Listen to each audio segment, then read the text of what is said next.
Hi, this is Neil from the Exceptional Man Men's Coach, coaching for men who want to lead exceptional lives. Tonight, I'm really excited to be here with Elisa Popescu, who is a female men's coach. I found Elisa a few months back on Facebook, and I really related to what she says. I love her openness. I love how she's not afraid or ashamed to talk about anything. And when I say anything, I really mean anything. She's loyal to her men, and she wants us to lead the best lives that we possibly can as well. Hence the name of her Facebook page, which is over her right shoulder, the Master Lover Academy.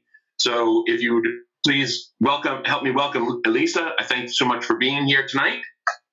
Thank you so much for having me, and congratulations on your new beginning. I'm so excited for you, and I'm sure that you're going to help as much men as possible and as deeply as possible.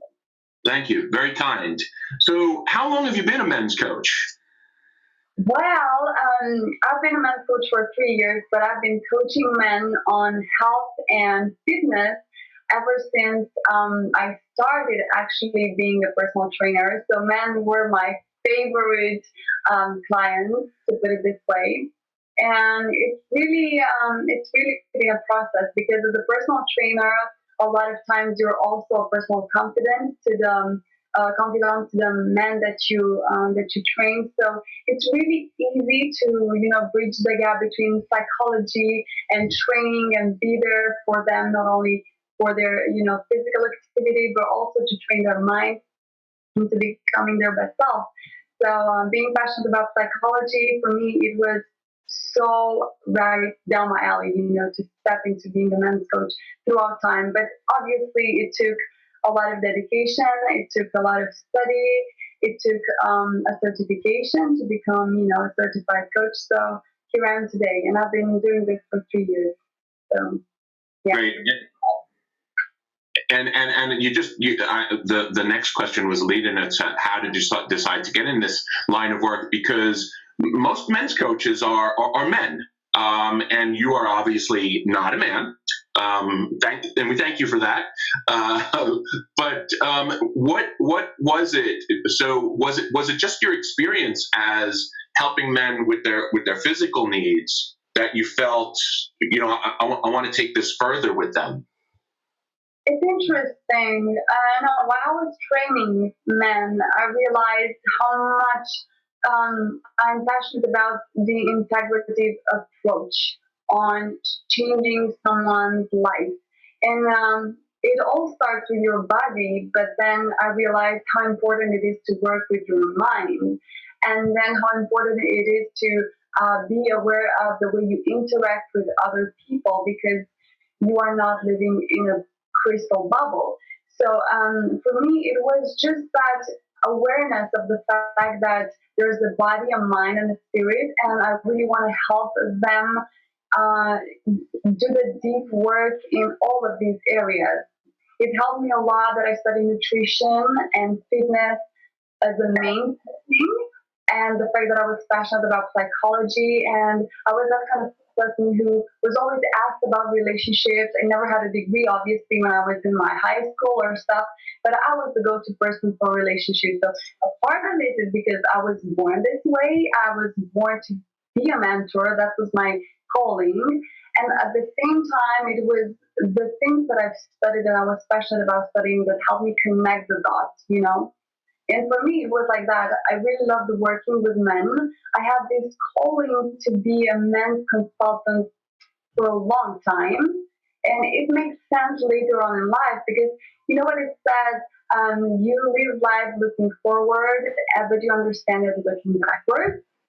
Okay. Yeah. You go through some experience, you don't know exactly why you were going through them, but then all the dots connect and you see, like, it led me to this, to this place.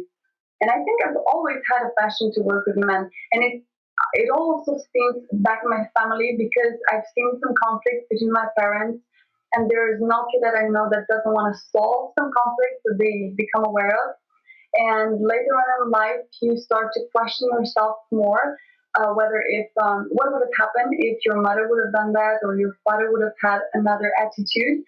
And the deeper you get into the study of men and women, their different ways of reaction, thinking, being, the more you want to help, if you're that type of person like I am, just wanting to connect people, to make peace. Yeah, so that was the way I got here. That's really interesting. It sounds so familiar, I think, to a lot of the journeys of people who become coaches. With the exceptional man, if I have to kind of sum up the core of how we coach men, it's men learning how to strip away what society has placed on them for, in some cases, half a century. I work with men. Actually, I have one as young as 21 years old, and now my oldest is 57 years old. So there's quite a big range, and it's really shocking when they find out that the programming that society has placed on them has kind of led them down paths that have caused them, not just them pain, but pain for the other people, for people in their lives as well. And so the core is to strip that away and to really find who they are inside and start acting congruently with how they want to live their lives. How would you describe your kind of coaching philosophy? That's interesting. I absolutely love this question. My coaching style is quite shameless. It's intense, to put it this way. It's straightforward. Even if I'm a woman, I don't sway away from, saying it as it is. But because I'm a woman, I feel that it's also intuitive and very heart opening, because that's where a lot of men have a lot of work to do. Growing their ability to open their hearts. So I think it's very there's a lot of contrast in my coaching. But the purpose, and I remember when I created the Shameless Academy, because that's the first thing that I created. The Shameless Academy was a series of videos, very shameless videos on the topics of relationship intimacy. The purpose of the Shameless Academy was to bridge the gap between spirituality and sexuality, help men really do that. And then it transitioned into this vision of helping men become the best man lover and partners they can. So I would say that my mission with the Shameless Academy and with the Master Lover Club is to help men step into their higher self. Because when we operate from our deeply ingrained old beliefs, we are not stepping into our higher self. My vision for men is for them to really do the self-work, understand feminine and masculine psychology, and then understand how to cultivate relationships so they can step into their higher self and become the best in all these areas as men, lovers, and partners. Wow. I love how you talked about kind of taking men kind of out of their heads and into their hearts. Why do you think that's so important today in 2019, when men for the last several decades have been kind of encouraged to get in touch with their feminine side and things like that? Why do you think it's important for you to bring men fully into their hearts? I think that the whole part with encouraging men to show up vulnerable and show more and more feminine traits. I really like balance. So even when it comes to the Me Too movement and everything, I really like a good dose of balance. And I don't feel that men opening their hearts is like equals men stepping more into their feminine energy or something like that. But what I do believe is that a lot of men simply put up walls because they fear to be judged. And what I would love from men is to stand more confidently and shamelessly in who they are, even if they have a personality which has more feminine energy, even if they are more masculine, and just have a lot of testosterone. I would just love men to, to learn to love the parts of themselves that nobody claps for. Because when a man does this, That's for me what it means to have an open heart. If you have this open heart towards loving yourself, that means that you are there. You can be there for others as well in their imperfections. But what I see is that men don't accept themselves, and when they do that, it makes it harder even for women to connect with them and love them the way they are, or just create a genuine connection to see them. Because I know women say like, I would love men to be more vulnerable, but that doesn't mean a lot of things that men believe it means. But what it means is for men to be accepting of themselves. Yeah, absolutely. And I love how you put that bringing a man into his heart, it's not, it doesn't really have anything to do with getting in touch with his feminine side. It's almost the opposite, actually. It's getting in touch with who he really is inside. Yeah, and because I think there's a lot of misconception around that, right? So the fact that a woman can sit here and say that, I think it's going to mean a lot of things to a lot of men. And you were talking about vulnerability, which actually kind of leads me to my next question, which is great. And so what, if you could explain a little bit deeper, because you definitely touched on it, but what does vulnerability in a man look like to a woman, and more, I guess, even more specifically to a woman who's a romantic partner? Yeah. So when you enter a romantic partnership, you sign up for this, right? You sign up. That's the truth. You sign up to be seen behind closed doors, and I guess we all realize that when you physically talking, when you get behind closed doors, like you just undress, right? You throw your clothes. I doubt that in a romantic relationship, men are like, let me just please turn around. I have to take my t-shirt off. I have to.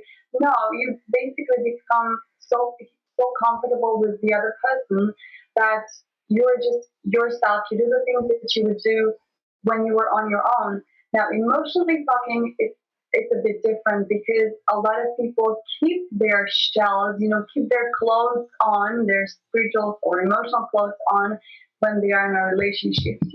And what they do when they feel certain things about their partners, they go in roundabout ways to express that, a frustration or something else. When you're vulnerable, though, what you do is you learn to communicate, like to keep your heart on your sleeve, and communicate openly the things that you might not, just as I said, accept the things that nobody claps for, communicate the things that you might feel your partner might feel alienated by. Vulnerability is, like, to me, and especially in a man, in a relationship, it's really to face his fear of being all that he is in front of his woman, even if that would lead for them to grow apart or go their own ways sooner than later.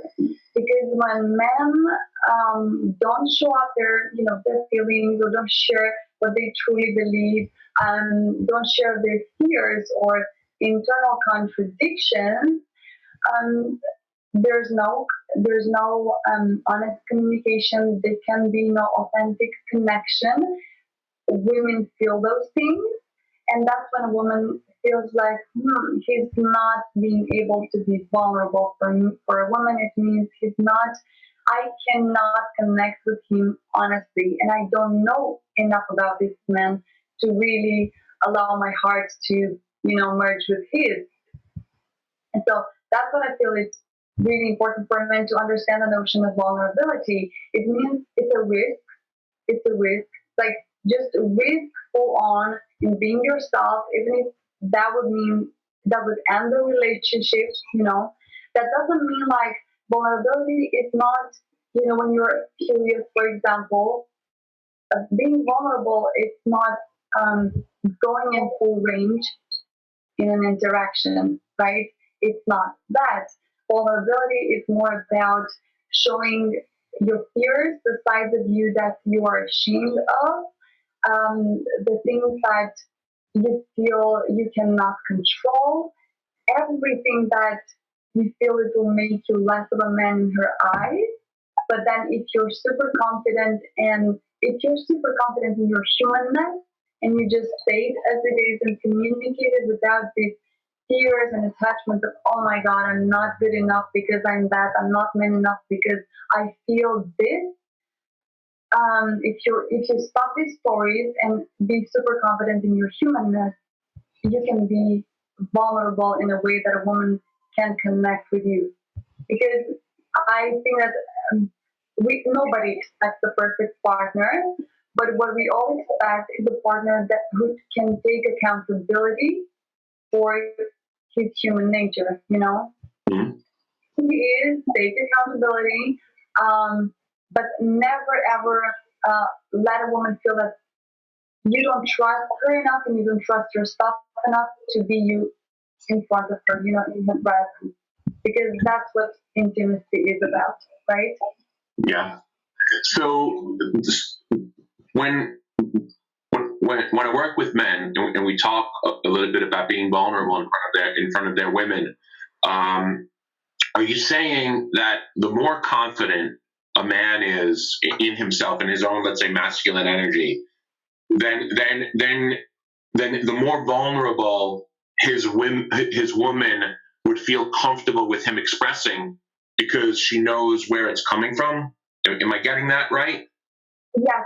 So to put it in another way, or try to say it again, in other words, is that even if you're not perfect as a man, when you own your imperfection, when you own your human nature, a woman will take in all the parts of you that you may not necessarily love right now, but she can take those parts and accept them and love them. When you're in denial of your human nature, obviously, your imperfections, your fears, everything, when you're in denial of them, when you try to hide them, it hinders your relationship because what you don't love about yourself, nobody can love about yourself. You know what I mean? That's what so vulnerability it has a bit to do with the confidence that you have in yourself as a human being. This idea that nobody is perfect. If you swallow this deal, nobody is perfect. I'm gonna show up just as I am because I'm an ongoing process of growth. A lot of people feel like, they are in a position and they are kind of ashamed. Let's put it this way. So you're a man, you want to be with a woman, but your financial situation, it's not in a really good place in that moment. Obviously, a lot of times you would say, let me just figure out the financial stuff and then I'm going to pursue this woman, which may seem like very logical, very manly. But it's not always like that. Sometimes you just meet somebody, you want to be with them, and what you're going to do, because you're going to get vulnerable. Financial talks are important talks in every relationship, obviously. You might have to do it from the first date, but it's going to put a man in a very vulnerable position, right? So Mm-hmm. say that you have an amazing job, that you have so much money in your bank account. Seriously, you're going to have to say it as it is. But if you feel so ashamed of this, she's going to perceive that shame, and your vulnerability in admitting it won't be received as it would be when you are like super confident in your ability to do better. Okay. But very honest about your current situation. So listen, my current situation is this. I have a vision, I have a plan, I have everything. This is who I am in this moment. I like you, I want to date you. This is who I am. It really depends on how you say it. But this is vulnerability, obviously. But Yeah. it's easy to put it like that, confidently out. And the other way is like to be whining, is super ashamed, or because Mhm. no stillness. You inspire no certainty for her to base her future on. Okay. See?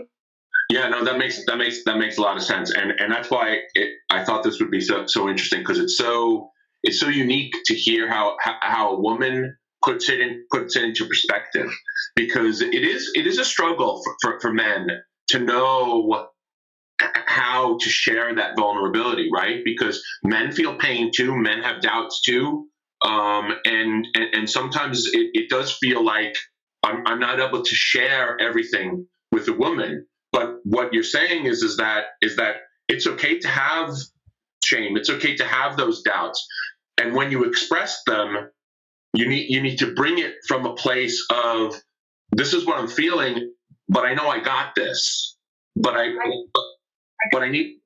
want to share it with you anyway. Yeah, this is who I am. This is what I'm going through. I have a plan. I have a vision, because obviously women, when they feel that you're on walking sand, and you cannot blame them, they will feel like, listen, I'm going to let you figure out this stuff and call me later. Okay. Do they really want you to call them later, though? Yes, because it's not that they don't trust that you're gonna do it, but if you really are shaky about it, if you really are walking on them, moving sand, you're gonna feel it. And some of them just don't have the energy, the time, just don't want to be part of your growth process, and they might say like, just call me when you're okay, But then again, if you say like, hey, I'm going through this, obviously it's not the best, it's not the best moment for me. I feel a certain way about this, but I'm not discouraged, or maybe I feel discouraged, but I know I got this, I'm super confident. It's not about lying. No. The challenge is not about saying this or lying. The challenge for men is to really feel confident when they are shaky in their lives. But it's all about it's not even as confident like I'm confident. It's not a fake. It doesn't have to be a fake confidence. It has to come from faith in the higher power. Because at any certain moment, you really got this. You're going through things. You experience things to help you become a better version of yourself. And if you don't have this faith, this belief in this higher power, and the idea that everything happens for a reason, obviously you're not going to believe in yourself either. When you have this faith, what's being said, that no woman would follow a man who doesn't follow God. And it's not about religions here. It's just about the fact that a woman will follow a man who really has the higher power in his mind and in his perspective, Just something greater than himself. You don't even have to call it God. You can if you want, but yeah. Man who is guided by something greater than himself. A woman will always seek that, right? So that's the thing, yeah. Well, that was great. I mean, vulnerability is such an important topic, and Brene Brown has been added very recently to my list of heroes, because I love how she gets up there and talks about it. I love how she kind of calls out both men and women about what we do to each other. She doesn't take sides. As a woman, she doesn't take sides. She understands. I love the stories she tells sometimes where she knows what she's doing to her husband, and she even knows she's doing it in the moment, and she's like, but I just can't help it. But then she knows enough to at least make it right, and he also understands enough. So that's been great. I want to change tact a little bit here.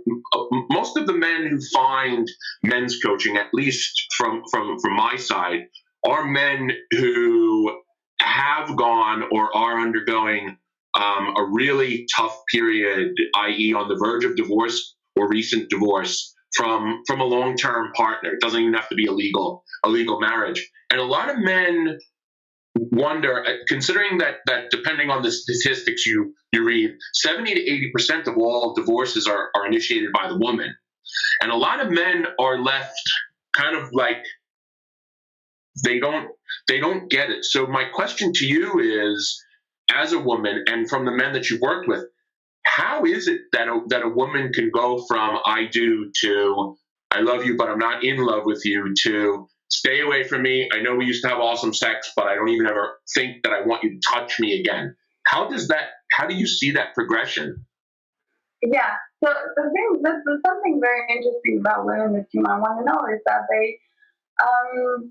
they take in a lot up to a point that they know it's gonna end, but they still hang on in there for a while. Men often don't really read this sign. They think that everything is still okay, but she's already signed out for a while now. Mhm. And there's one more thing about women. Some women don't necessarily wait until they break up, but they wait until they take the decision. They say it goes something like this: I'm hurt again, I'm hurt again. I communicate what hurts me, nothing changes, I'm hurt again. I wait, and then I'm like, I'm gonna break up, and it's gonna be forever. No ultimatum, no nothing, because she has been already telling you like kindly or nicely throughout the relationship, I don't like this, I would like this differently, etc., etc. So a lot of times with women is that they are signed out earlier than the papers are signed up. Mm-hmm. You know, Absolutely. that's the thing with women. Men are different. Men actually, divorce, and then they seem not to care as much while the women are suffering. And then when they sign up the papers, they realize what actually happened to them. Okay. So Yeah. you said that men don't notice the signs, and then you gave a few comments as to what a woman might say when she's suffering, when she's hurt. But I know you know this as well as anybody, right? Men and women have very different ways of communicating, right? Men are, and we're talking in general, right? More straight to the point, even when we deal with things like emotions and feelings. Whereas women, so if I take my own personal example, Yeah. My ex-wife never told me she wasn't happy. She was unhappy until I found out she was unhappy, and then we were able to have a really good conversation about it, right? But unfortunately, by then it was really too late to save things. Now, she, to this day, still believes that she was communicating to me that she wasn't happy. Yeah. So, what are the signs a man needs to look for? What are the things that a woman might do or say, considering, and you're laughing, so I know this is true, a woman generally won't come right out and say, this marriage, it sucks right now, and I'm unhappy, and I want to know if you're going to work with me to fix this. Most women don't ever do that. Most women, yes, exactly. And the ones who do are because they know that's the way to go about it.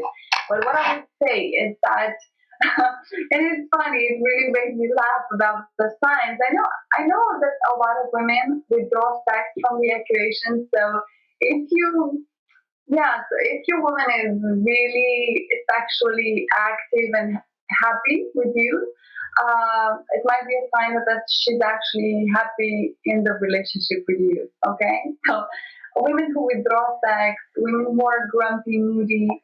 Women can be grumpy and moody for no reason when they are in their hormonal, period of the month, when they have their cycles. But other than that, if she's grumpy, moody, if she is refusing to have sex with you, if she's refusing your affection signs, if she doesn't want to do those recreational activities with you, the things that you find pleasure in, if she refuses to do that, straightforward. So you have, cause women sometimes are like, not spoiled, yeah, sometimes like kids who, spoiled little girls who, if they don't like something, they're just turning their heads around. You might, obviously it doesn't work for a lot of women. Some women simply withdraw, and it has a lot to do with your personality, with the way you were raised, with the way your mother interacted with your father. some women have had mothers who were so obedient. So when they and they learn how to shut their mouth up about the things that they don't like, okay? Because they were trained into pleasing a man no matter what. So there are all these different types of women. Some women are so vocal and like just imagine Latina women, there are so many on the internet who picture them and being like really crazy when they want something, they just go about that something. Um, so there can be a lot of signs, but I guess that's the easiest ones to guess are the ones that have to do with cutting off from the things that you like, not being interested in pleasing you, stop doing your favorite food. It really has a lot to do with withdrawal a lot of times. So you might want to check in for these signs. If a woman is evolved enough, or if she has the communication game on, she will genuinely tell you like, hey, I need more attention, I need more affection, I need to really talk to you more often, I miss you, I just want you to, look at me half an hour today, just don't be distracted by your phone or other things at work. So women who are better at this communication game, they will tell you. But you know what? There are so many men who don't even listen to the things that they are being told. So I think right now every situation is different. Not all men are really paying attention to the words. Even if we know that men love women to be direct, there are men who simply just don't pay attention because they are also trying out of the relationship being, maybe stuck into something else or somebody else. You never know. Every relationship and dynamic is different. Mm-hmm. And in every relationship that doesn't work, there are two sides of the story that don't function properly. So you have to check in with both of them. What I don't know about the relationships that work is that they really take work in order to work. There's nobody that was, born thought about, born so well, aware of the different psychology and the other sex, in the opposite sex. So if you don't open some books, get yourself trained or coached, it's not gonna, just happen overnight. It's not. People who are super aware, they have their challenges. And just as you said about Brené Brown, I mean, it happens with me and my boyfriend as well. It happens with every coach, and I can swear by this. We are just human beings. The only difference is that we realize when we do something that's like when we walk on eggs, we just realize and we are quicker to back off or, say I'm sorry.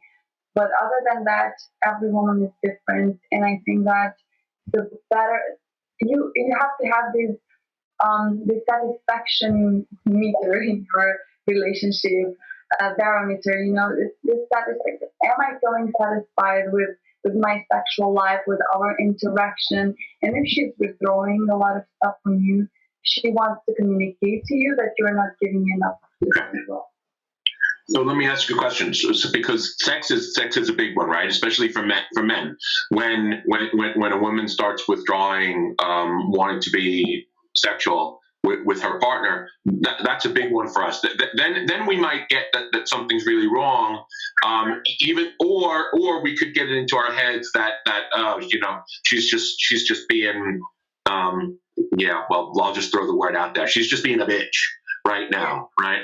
I know we're not supposed to use that word, but you get what that's the attitude that some men have.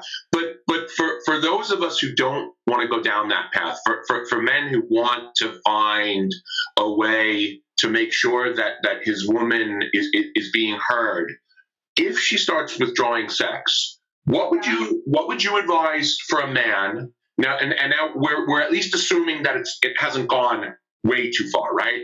But if he notices fairly early on that she's withdrawing sex, and all of a sudden he realizes she's not cooking him his favorite dinner, she doesn't want to go out for a glass of wine on Friday nights anymore, she's withdrawing, but it doesn't seem that bad yet. What would you suggest for a man to do to start winning back some of that trust again?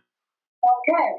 So the thing is that there are five core emotional needs for men and women. Women tend to have their own core emotional needs, and men tend to have their own core emotional needs. There is like there is there are some emotions that come first, and for women are intimate connection and affection. Intimate connection comes with intimate conversations. And affection is with every gesture of affection that you can possibly think about with her. So if the first two emotional needs for women are affection and intimate conversation, and for men is to be sexually satisfied and to have a recreational companionship with his woman, you can figure it out by yourself that the first thing that a man should do is to actually check if he is fulfilling her first core emotional needs. Because obviously, when a woman withdraws sex, she doesn't feel that you are meeting up her needs. If so, it is. That's the truth. Sexual satisfaction is a man's first need. And if you want that get done for you, you have to make sure that you are giving her affection and intimate conversation. If you know that you have been super busy with work and you haven't had that real, soul connection and heart to heart conversation with her, but just listening to what she says, asking about her, her mood, her state, her dreams, whatever, just sit down and talk a bit with her. If you know you haven't done that, do that, because that might be one of the things that she lacks the most. She's not telling you exactly what that is, because sometimes women don't even realize that that's what she's missing. But if you know you're not doing it, do that. Other than that, you have to check in the other three core emotional needs of women, and you have to pay attention with being honest, because number three is being honest, and I think that's a huge part. If she smells that you are dishonest about something, she just loses trust, and there's something in your heart as a woman that feels colder, more alienated to a man if you feel that you can't trust him. That's the third one. The fourth one is to actually be there for her financially. Okay, and the fifth one is to be committed to the family. Even the most independent financially women will feel flattered and safe and loved if they know that you are there for them financially. If they feel that financial security from you, it doesn't mean that to just have to put all your money on her card. No, it just means for you to take care of something in the house and in the home, and not be very drastic about 50-50 split and stuff like that, especially in long-term relationships. And the fifth emotional need has to do with commitment, the commitment to the relationship and the family. So the thing is that a woman is most likely to give you sex and be your best recreational companion and admire you and do the house chores for you, and like all these things, and just be there for you, be an attractive sexual partner. She's able and willing to do this as long as you fulfill her first core emotional needs. If you know you're lacking on any of these, you don't. There you have it. This is one of the reasons why she withdraws sex. She don't want to get out with you. She's not interested in being attracted to you. She doesn't want to do the housework, and obviously she doesn't admire you anymore. Okay. So your advice, if we just take the first one, would be, instead of trying to reestablish physical intimacy right off the bat, is you have to reestablish the intimate connection first. No, Okay. like they just have this list of core emotional needs that women have. I'm gonna say it again, so the guys who watch this interview will keep this in mind. So the first one is affection, the second one is intimate conversation, the third one is honesty, the fourth one is financial security, and the fifth one is commitment to the family and the relationship. If take this 5 and just put them on a list and look at them daily, weekly, and if you can check all of them 5 and she still doesn't, take care of your needs, you might want to have an open conversation and say, listen, I really do my best to fulfill your needs and I want you to share a bit more with me. What can I do to make you happy? Because that's my purpose and my greatest happiness, right? So I really want to make you happy, and I think I need more insight into what makes you happy. So if those things you've done and it still doesn't work, you might need a bit more insight, right? Mhm. To direct things, and if you just open the conversation and ask for that insight, just as I said, hey, I really want to make you happy. Can you give me a bit more hints because I feel like I'm stumbling over here? I think she's going to be more than welcome to guide you a bit, right? But those 5 things first, because if you're lacking in doing those things, obviously she's going to feel so frustrated when you ask her that. She might want to, say like, oh, can't you just realize that you haven't talked to me in such a long time? You're not putting in a lot of, like, you're not helping me financially. I don't feel committed to the family. You always watch video games and go out with the boys. So all these things might come up. But if you don't do those things, if you take care of them, you might as well say, listen, I try to be as present as I can with you. I give you affection. I'm doing, we are having intimate conversations. I'm honest with you. I'm committed to this family. I financially support you. What else can I do to make you happy? It's so, Okay. it's not that hard to put this into practice, No, when you if you know this, if you just Right. are with this, right? If you don't Right. know, no. when you say it, it doesn't sound hard. When you're in the middle of it, it seems like a mission impossible, right? This marriage will self-destruct in 5 seconds. Kind of. I think it's not hard in terms of following the steps. Because I know that men can be really strategic and love, having a strategy. Obviously, if you're not aware of her emotional needs, you feel like you're lost fish in the, Mhm. but just take it because just treat a woman like you would treat a video game, right? When you get into it, you want to know a lot of things, right? When you do good things in a video game, you get points. That's what happens with women as well, right? Because when you do great things, you're like, you see her eyes are, lighting up, and she's like, yeah, more confident to do more. But yeah, it takes a bit of knowledge, like proper knowledge on how to read a woman. And that's why we are here, right? Exactly. And I mean, for every romantic comedy movie and Disney story we've seen, we have several million people that we have to kind of work with to get them to say, yeah, that's not really how it works in real life. Right? So. Yeah, that's so funny. Yes. So, right, a lot of men, especially, and I can't remember. I'm sure it's happened, but a lot of men hear the line "I love you, but I'm not in love with you" from their woman. As a woman, what does that feel like to a woman to be able to say that to somebody who's been in her life, let's say, for 20 plus years? They have children together. They have a house together. They had plans and hopes and dreams. What does it feel like to a woman to actually say that? I don't think it's a bad thing, though. So I mean, it really depends, obviously. But I love you, but I'm not in love with you can happen when you have really neglected to cultivate a bit of independence in your relationship.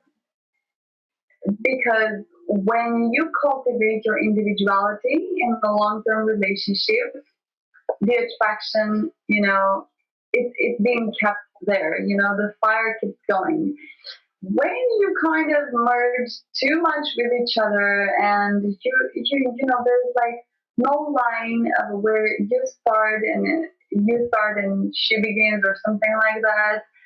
It's just being harder to feel that sexual attraction that makes people feel, I'm so in love with somebody. Because being in love is the phase of infatuation from the beginning when obviously, you're so like into the other person, you can't even keep yourself. You can't keep your hands on yourself, the clothes on yourself, anything. When a woman says like, I love you, but I'm not in love with you, she might want to say like, hey, the passion is not there. That doesn't mean that I'm not committed to you or love you with my whole being, because love is it's an act to show somebody you love him.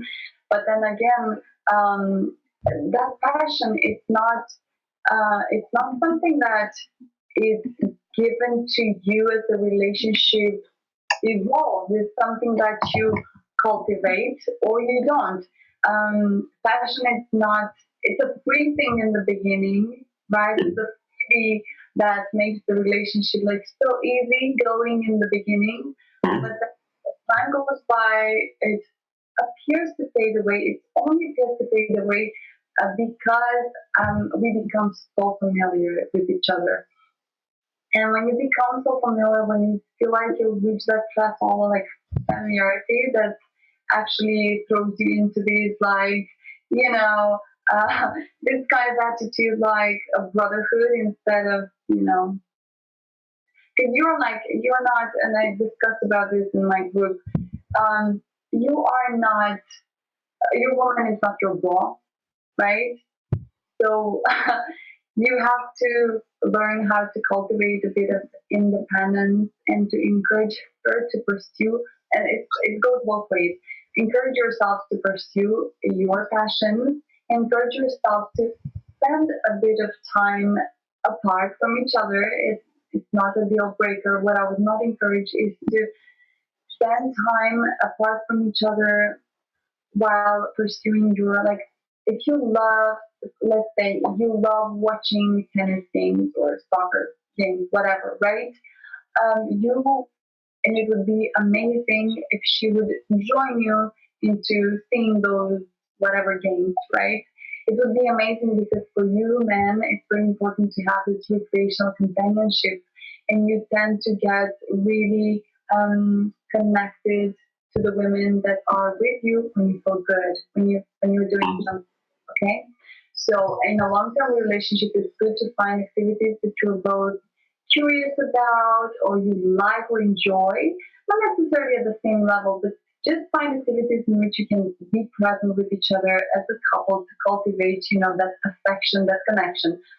Other than that, you can encourage her to, to just, for example, just be beautiful. Go to the salon on a Saturday morning and be with all those women around her.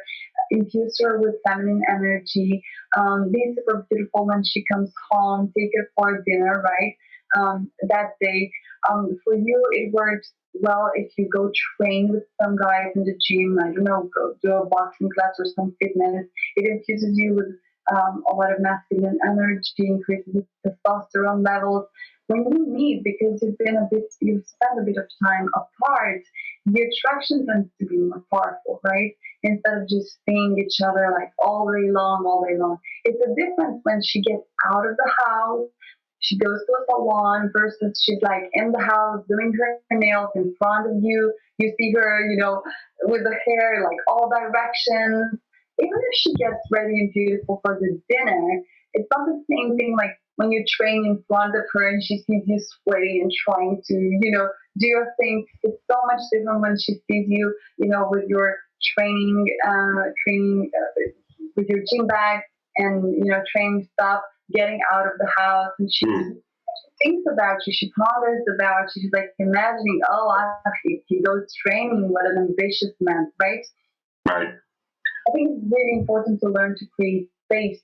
I also heard this thing about the importance if you live in a house to have two bathrooms. Like never ever, to get in the same bathroom, and because a woman needs her space and her time, to just light up some candles, do some bubble bath. A man might, just need his space again. You don't have to just as a woman to just sit and wait at a man's, back door and, to get it. So basically there are little things that can make you feel like there's a distance, a healthy distance between you two so you can admire each other from the distance. When you go into a public space, allow her to flourish, and allow her to shine, and vice versa. Because if you see her from the distance, if you see her talking with other men, but from the distance, you will be reminded of why you were attracted to her in the first place, right? So if you always want to be like that, like glue, it's not gonna pay off in long term in terms of chemistry. I think you've said a lot of brilliant things so far tonight, but I think your answer to this particular question was maybe the single most important thing, that if men will only remember one thing that you said, it was answering this question. It was, because it's that bomb dropping of I love you but I'm not in love with you, and and you realizing that and a lot of men that I speak to, and I was one of them, they had made their wives their whole lives, right?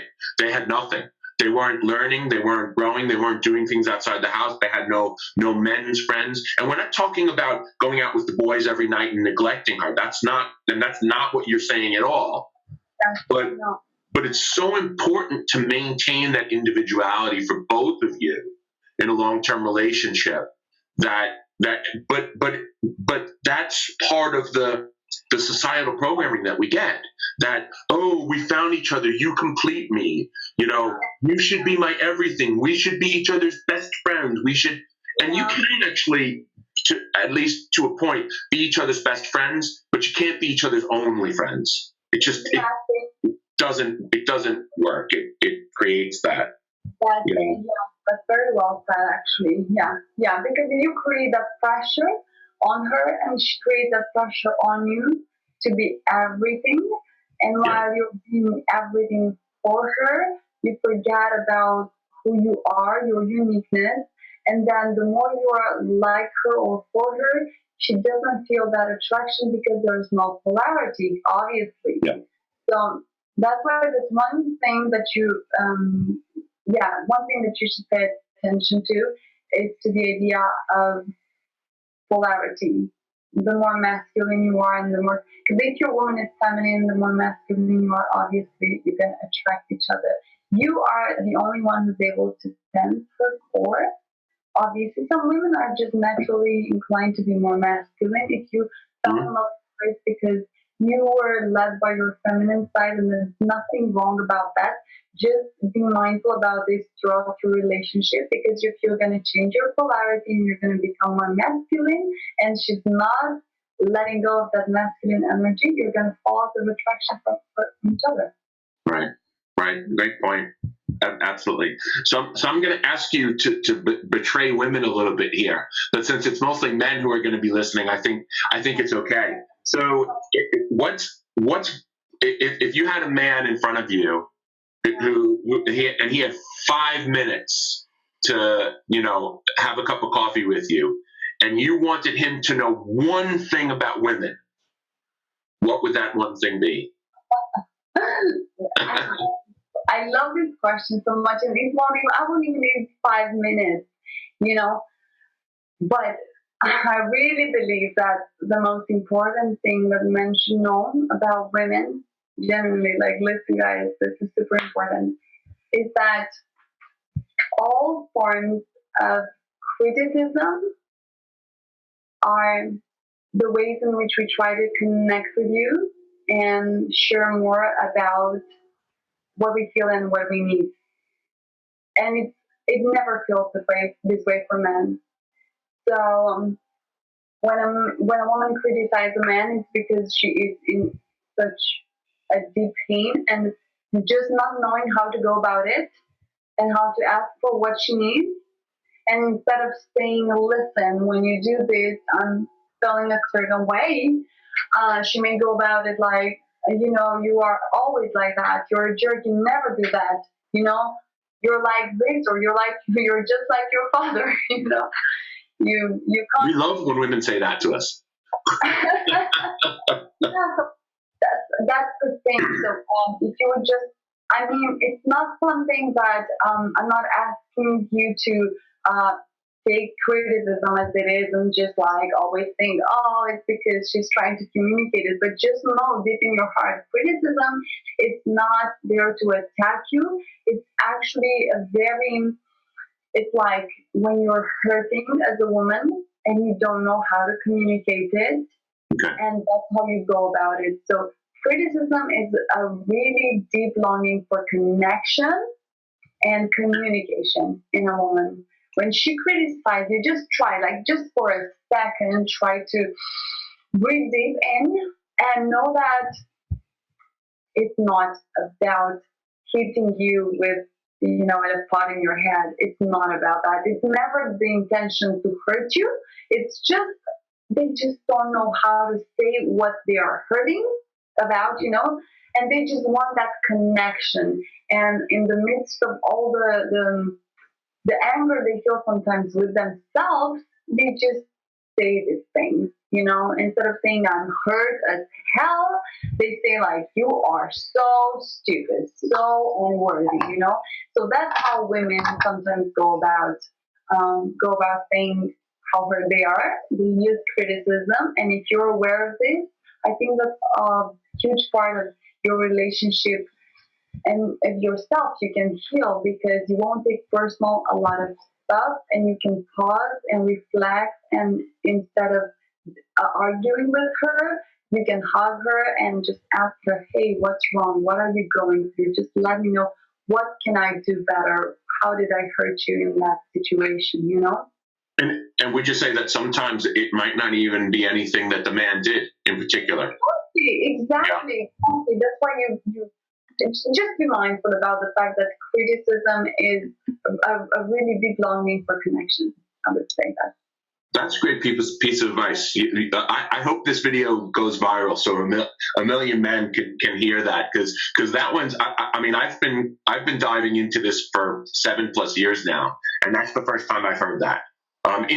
Put that way, I guess I've heard a little bit of it.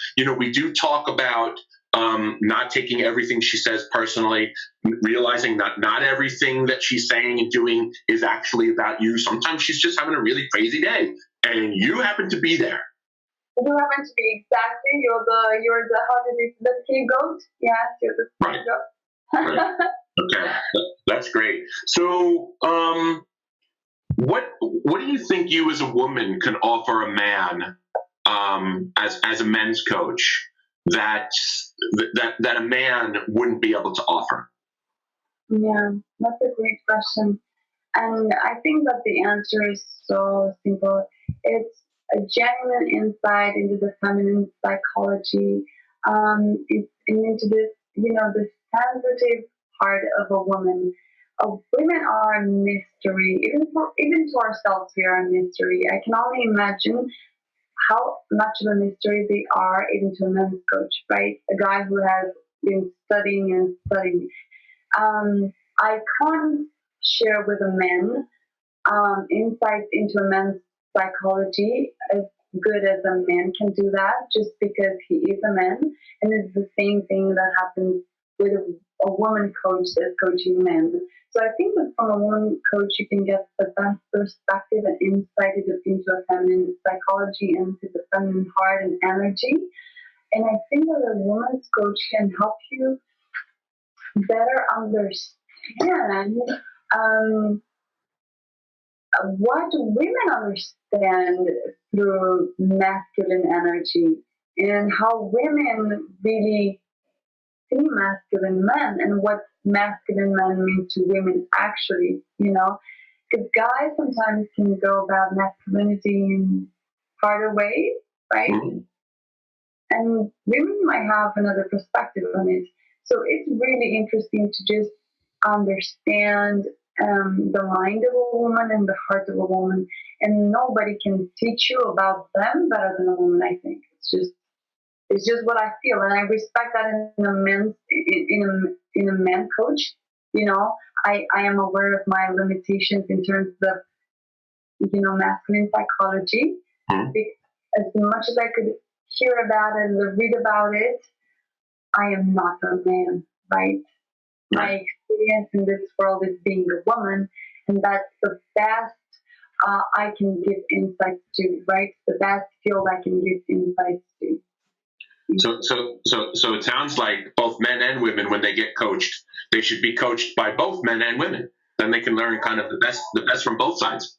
I think that is the ideal situation, and I think that there is something amazing about men coaches when it comes to self mastery, right? Mm-hmm. Yeah. That's part of my curriculum as well in the Master Lover Academy. That's the first thing, self mastery, and I think that men coaches or men coaching men on self mastery it's very interesting because obviously we all have this self discovery journey, and we are different as men and women. We go through different things, different experiences, and you may connect better with a man when you share these stages that you go through. But then when it comes to feminine and masculine psychology, I think that having a coach of the opposite sex helps a lot. Like, and it makes sense, right? It makes sense. In the depth of the sexes, you really need somebody of the opposite sex to initiate you into how they think, and they feel and everything. Okay. So I want to just briefly go because we're almost at an hour, right? I can't. The time is just flying by. It's incredible. A little bit about for the single men, me being one of them, is right. If a man wanted to approach a woman and he was interested in an open relationship, and when I say an open relationship, I don't even necessarily mean that he wants to have sex with multiple women, but an open relationship in a bit different, that it's not this traditional path of, okay, we're going to date, and on date number 3, we're going to have sex, and after 2 months together, we're going to be exclusive, and after 6 months together, we're going to talk about moving in, and it just follows the very old-fashioned traditional path. Yeah. How should a man approach this to a woman? Yeah. So if he wants to be in this type of relationship, how should he approach her?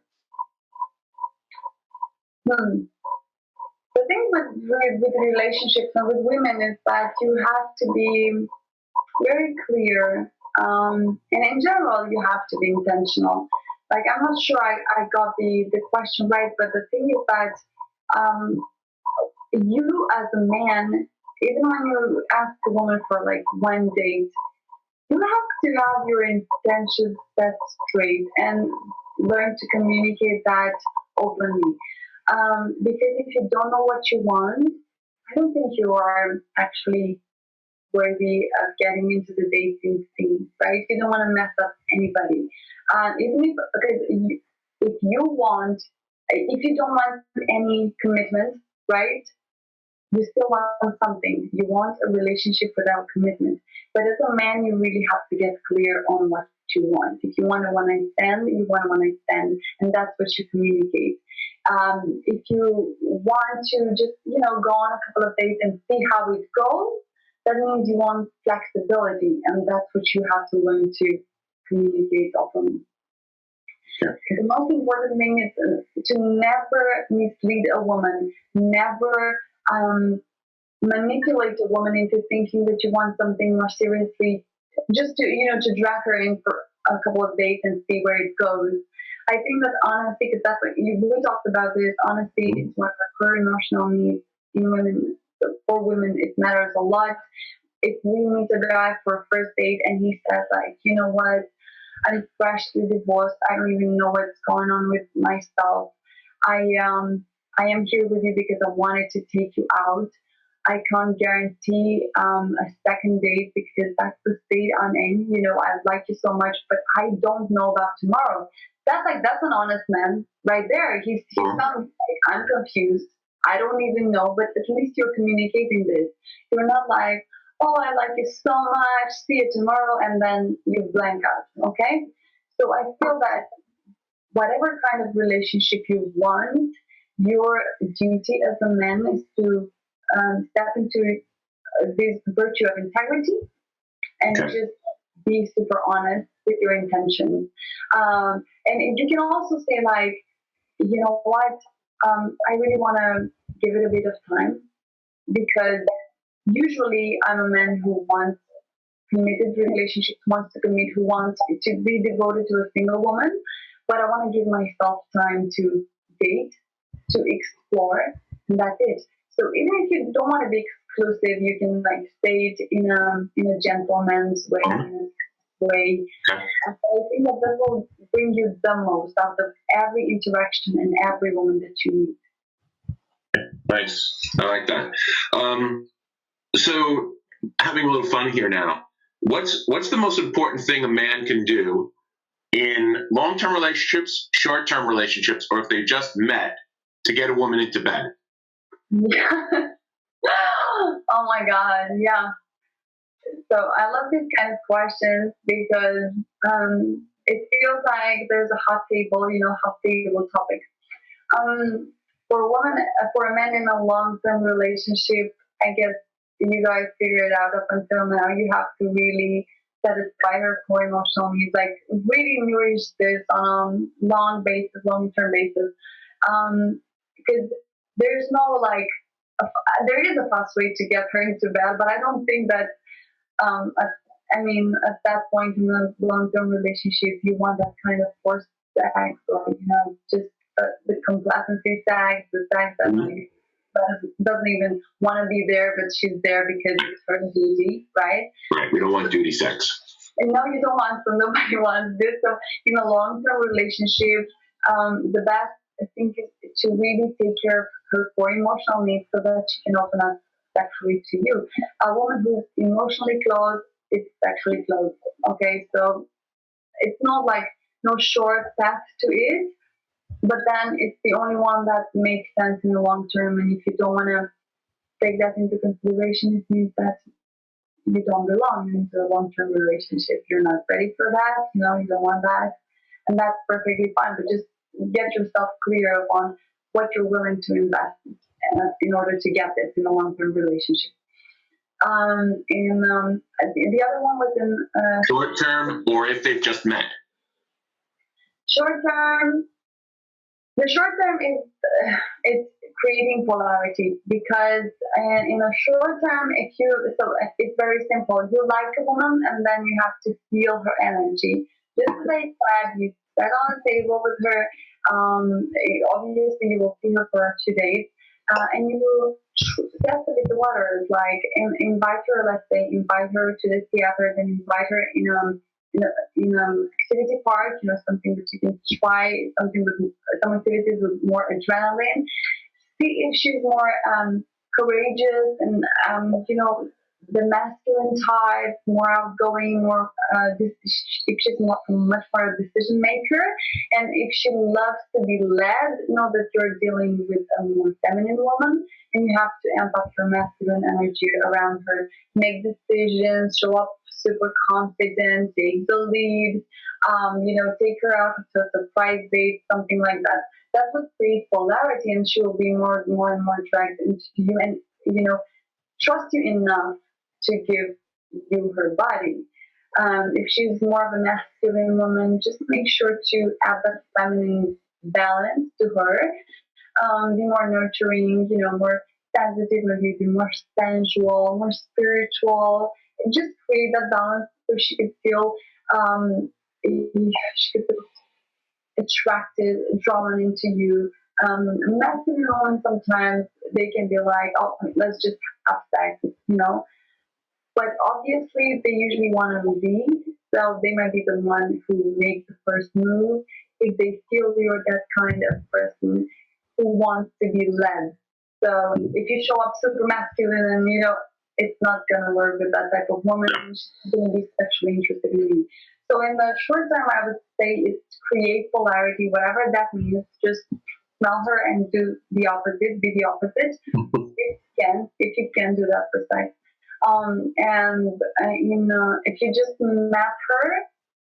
If you just met her, I would say it's also about reading her fast. Just read fast and break her patterns. That's what's happening a lot in bars, in the clubs. Pickup artists. They usually do that, and the way they do that, they make women, just fall onto their laps. Is because they break their patterns fast. They are super confident. I would say shameless. They don't sway away from. You're just going to tell them something more shameless into their ears. They are more provocative. So I think that the faster you can read her and say something that she doesn't expect, do something obviously with a bit of decency, just not like, just be not be distant, be as bold as you can, but never do something that would be regarded as harassment, sexual harassment, or something like that.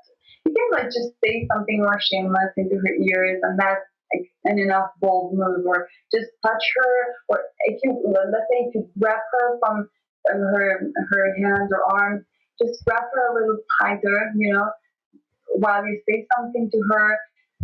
I would say be shameless and break her patterns, because if you're the nice guy and you just met her and you're just playing it nice, it's not going to lead you to, So the nice guy. So in one night stands, the nice guy really does finish last. Yeah, exactly. Or doesn't finish at all, as it were. Yeah. I mean, yeah. All right. So I actually had two more questions, but one of them you've kind of answered already. So I'm gonna ask one more question. I think this is a little lighter and a little bit more fun as well. It's kind of a two-part. So what do you find most attractive in a man? And do most women agree? And if not, because every woman is different, of course, what do you think most women find attractive in a man?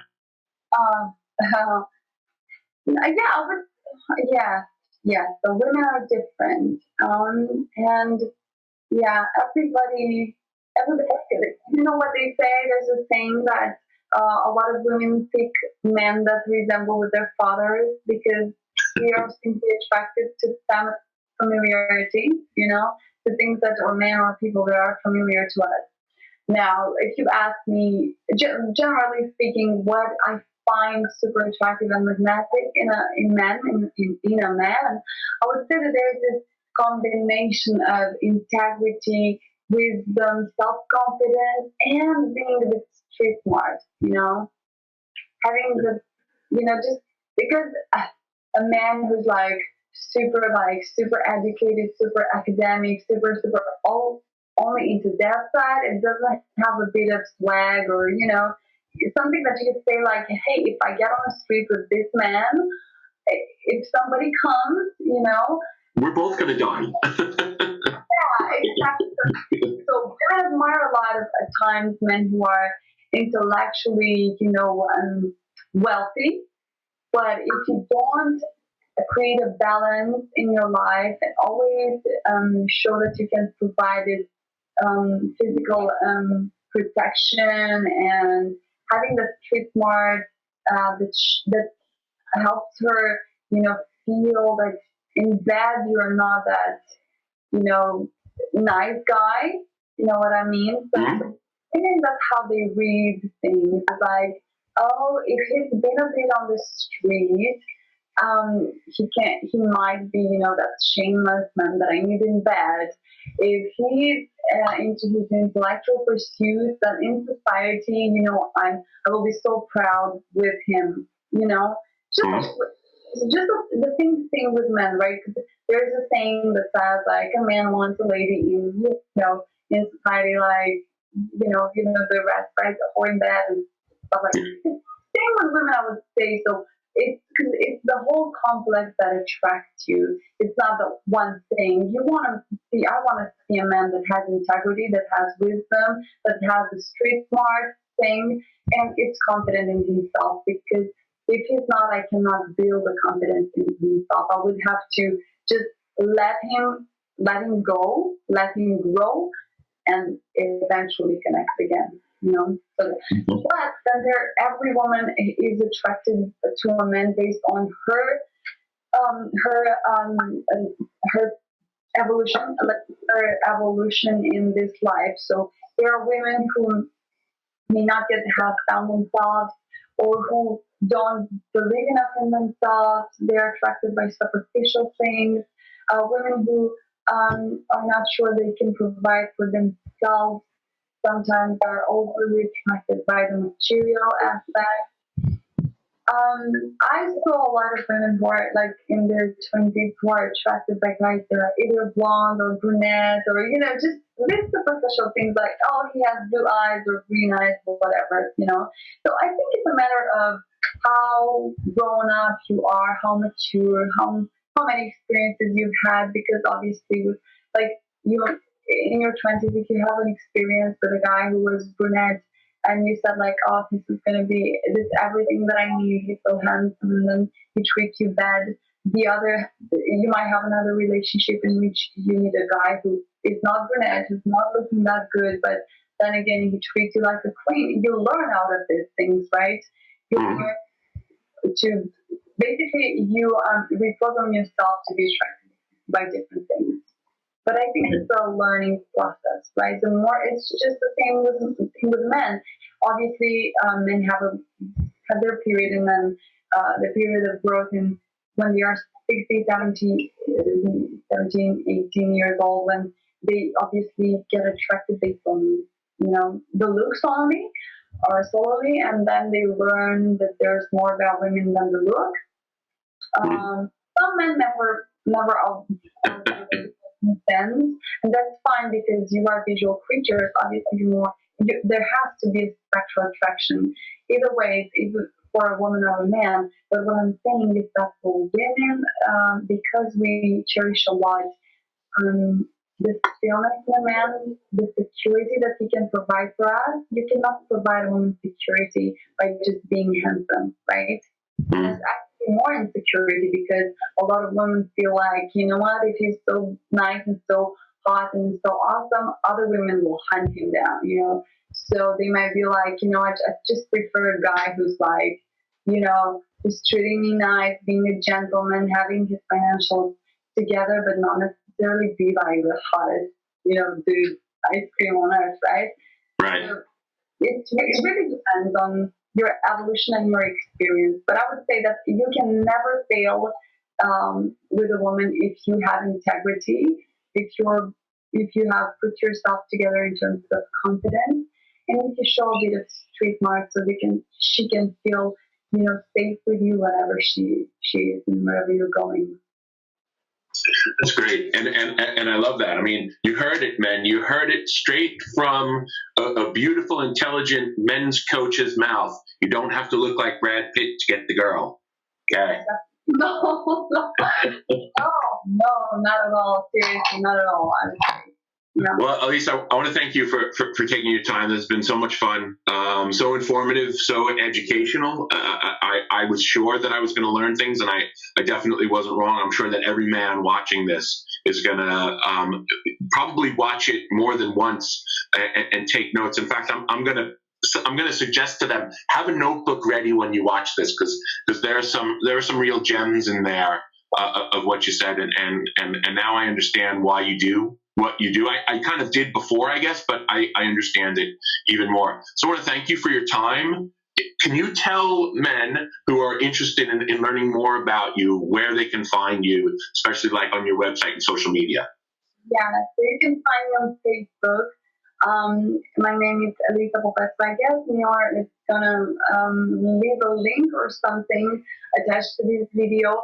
My website is myname.com, and then I have this Facebook group, which is amazing for every man who wants to step into his higher self and be the best man, lover, and partner he can, which is called the Master Lover Club. So I invite you to check my Facebook group, and if you want to connect with me deeper, check my website and write me a message. It can be a question about my coaching program. It can be just addressing a question about your relationship, and maybe I'll make the time to address it in my group if you sign up there, because that's where I communicate on a weekly basis with my men and answer their deepest questions on relationship and intimacy. I can vouch for that. If you post a question on Elisa's Facebook page, you're probably going to get it. You're probably going to get an answer. In fact, everything I've ever posted, she's answered on. And again, my name's Neil from The Exceptional Man. If you want to reach out to me, you can find my website at The Exceptional Man, and there's a dash between the and exceptional, and then exceptional and men, because the one without the dashes somebody took, and I wasn't able to get it. So I have some dashes there. I was told that that's the way that I should go. I think that, as Elisa said, in this work, there is no, one or the other. I think if you get perspective from both men and women, your work is going to go much deeper, and you're going to be much broader and a much more confident and happy man than you could ever be. So again, Elisa, thank you so much for your time. And men, we will see you around either on Elisa's page or at The Exceptional Man. Thanks again.